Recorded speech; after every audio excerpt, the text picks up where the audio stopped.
Welcome back, everybody, for another deep dive. And today we're going all the way to Pakistan Oh, what? to check out the e-commerce scene there. And we're going to do it through the eyes of one really fascinating entrepreneur, Okay. Sagar Akram. Right. Our source here is a really insightful YouTube video where Akram kind of lays out his business journey. And I got to say, it is not your typical tech startup story. Oh, interesting. This guy has been involved in businesses ranging from like agriculture to construction. Ah, And like all along the way, he's been an early adopter of technology, even building his own software back in the early 2000s. that's pretty remarkable, Hmm. to see how he blends that traditional business acumen with, such a forward-thinking approach to technology. It really is a unique perspective on entrepreneurship, especially in a rapidly developing economy like Pakistan's. Yeah, for sure.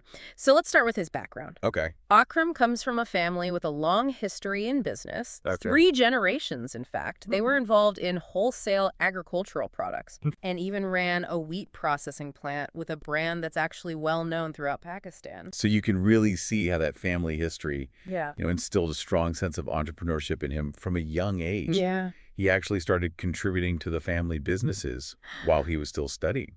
So he got firsthand experience in the practical side of running a business, even as a young man. And it's interesting how he didn't just follow the traditional path. He was drawn to computers from a young age. Yeah. Starting with those old 386 machines and floppy disks. Oh, wow. You remember those? I do, actually. I vaguely remember them. Yeah. But he was all about them, and he actually taught himself networking and software development, even building his own website way back in 2002, which was pretty rare in Pakistan at the time. Yeah. Building a website back then wasn't as simple as it is now. Required a deep understanding of coding and technical infrastructure. Oh, yeah, for sure. So this really highlights his early tech savviness and willingness to learn those complex skills. And he didn't stop there in 2003. Oh, wow. He developed his own accounting software. That's impressive. Makes you wonder if he was always looking for ways to improve efficiency and leverage technology to his advantage, even back then. It certainly suggests that kind of forward-thinking mindset. Yeah. This was a time when many businesses, even in developed economies, were still hesitant to embrace those digital tools. Right. Akram was already seeing the potential of technology to streamline operations and, gain a competitive edge. I remember all this was happening while he was managing other ventures. Right. We're talking a construction business, Ambala Construction, which has been involved in major projects like the Shakam flyover. Wow. And his business interests even extend internationally. Yeah. He mentions mining operations in Kuwait, so that indicates a diverse portfolio and a global outlook. It's amazing how he manages such a diverse range of businesses. Yeah. Speaks volumes about his drive and his ability to spot opportunities across different sectors. I think it also highlights the importance of adaptability, especially in emerging markets. Being able to navigate those different industries and seize opportunities as they arise is a valuable skill for any entrepreneur. Absolutely. But let's shift gears a little bit here and talk about his current focus, which is e-commerce. Okay. It seems like kind of a natural progression for someone with his tech background. But Akram is very transparent about the challenges of e-commerce in Pakistan. Yeah. One key factor that he highlights is the volatility of the Pakistani rupee. Okay. When the value of the rupee fluctuates significantly, it can be difficult for e-commerce businesses to predict costs and maintain stable pricing, Sure. which could potentially impact profitability. He's also upfront about the fact that e-commerce in Pakistan faces some stiff competition Yeah. from well-established physical businesses. Of course. Building trust and changing consumer habits. How? It takes time and significant investment. It's interesting how he contrasts the long-term commitment required for success in e-commerce with his relatively quick success in this venture. That's right. He mentions achieving sales within just 35 days of launching Wow. and attributing this to his partner, Mohammed Imran. That's wild. Yeah. That rapid success speaks volumes about the power of collaboration and, finding the right partners who complement your skills. For sure. But he also points out an intriguing observation about foreign investment seems to be playing a significant role in driving Pakistani e-commerce. This highlights a crucial point about the globalized nature of the digital economy. Yeah. Foreign investment can bring in not only capital, but also expertise and new business models that can help accelerate the growth of e-commerce in developing markets. Yeah, that's a good point. It's clear that Akram isn't shying away from, tackling these challenges of e-commerce in Pakistan. Yeah. But he's also really generous with his insights and advice for those who might be thinking about, starting their own ventures. Yeah, it's refreshing to see his willingness to share his knowledge. Yeah. He strongly believes that the most profitable opportunities now lie in technology. And the ability to monetize skills, a concept that's really at the heart of today's global economy.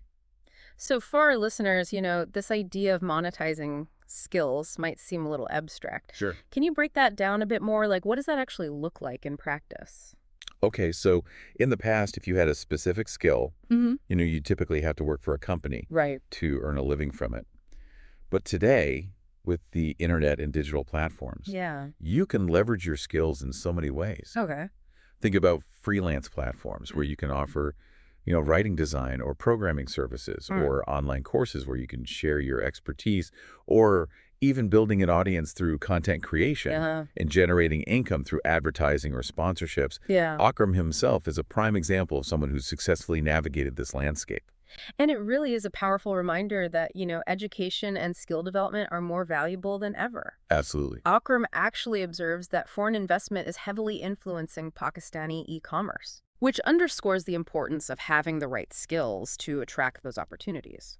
Yeah, if you have in-demand tech skills, you're not limited to just the local job market anymore. Right. You could potentially work for companies around the world or even build your own global business. Wow. This has huge implications for economic growth, especially in developing countries. For sure. And Akram seems to be putting these ideas into action. He's got some really ambitious expansion plans for his company Manasoft, Oh, wow. including new offices in Lahore and even in the UAE. It's interesting to see how he's using his success to create opportunities for others. Yeah. He specifically mentions that his team members will have a chance to work in these new offices, Right. gaining international experience and exposure. Yeah, that really resonated with me. Yeah. He's not just focused on his own personal gain. There's a sense of responsibility to his team and a desire to give back to the community. Remember how he talked about the support he received from his partner, Mohammed Imran, and others? Yes, he clearly values collaboration and building strong relationships. Yeah. He even encourages viewers to reach out to him on social media if they need support or advice. Wow. This really speaks volumes about his character and his belief in mentorship.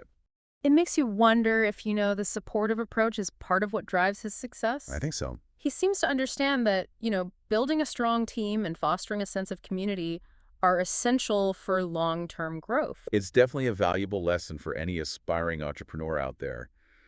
Building a business is rarely a solo endeavor. Right. Surrounding yourself with talented people and creating a positive work environment can make all the difference. Yeah, and you can see how Akram embodies this philosophy. Yes. He's not just building a company, he's building a team. For sure. He's also walking the walk when it comes to lifelong learning. He's constantly exploring new areas from cryptocurrency to mining operations. Wow. It's like he's never satisfied with staying in his comfort zone. That constant curiosity and willingness to learn new things is truly inspiring. Yeah.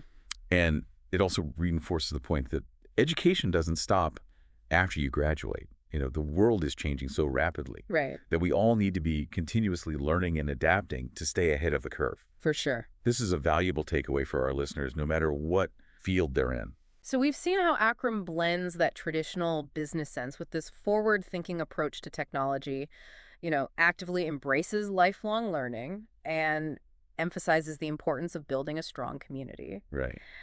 What stands out to you the most about his story so far? I'm particularly struck by Akram's resilience and adaptability. Okay. He's faced his share of challenges, Mm-hmm. but he always seems to find a way to overcome them. Right. He's constantly adapting to new circumstances and seeking out those opportunities, Yeah. even in a volatile and sometimes unpredictable market like Pakistan. That's a really important point. His story shows that even in the face of economic uncertainty, there are still paths to success if you're willing to be resourceful, adaptable, and open to new ideas. Absolutely. And that's something that we'll delve into even further as we move into the final part of our deep dive into the world of Sagar Akram. We've seen how Sagar Akram has, really carved out a path for himself in the world of business in Pakistan. Yeah. From, his family's agricultural roots to his ventures in construction and now e-commerce. And, one thing that really stands out is his willingness to challenge kind of the status quo, especially when it comes to how people view business and opportunity. He's not afraid to speak his mind. He even makes this pointed observation about how some Pakistani investors seem to be missing out on the potential of e-commerce, Right. while foreign investors are recognizing the opportunity and pouring in resources. It is a bit of a wake-up call, isn't it? It is. It suggests that sometimes we can get stuck in our traditional ways of thinking about business Yeah. and fail to see the potential that's right in front of us. Absolutely. Yeah. He's essentially advocating for a shift in mindset. Yeah. Encouraging local entrepreneurs to be more open to new ideas and approaches, especially in the digital realm. And he backs up his words with action.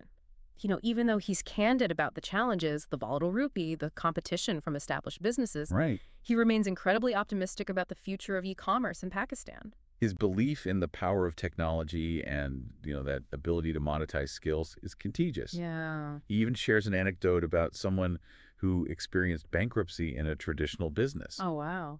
but then found success and profitability by transitioning to the tech world. That story really highlights the importance of adaptability and being open to those new possibilities, even when things get tough. Right? It's about having the courage to pivot and embrace new skills or industries, especially as the global economy continues to evolve. Absolutely. And I think it's important to remember that Akram isn't just talking about theoretical concepts. Yeah.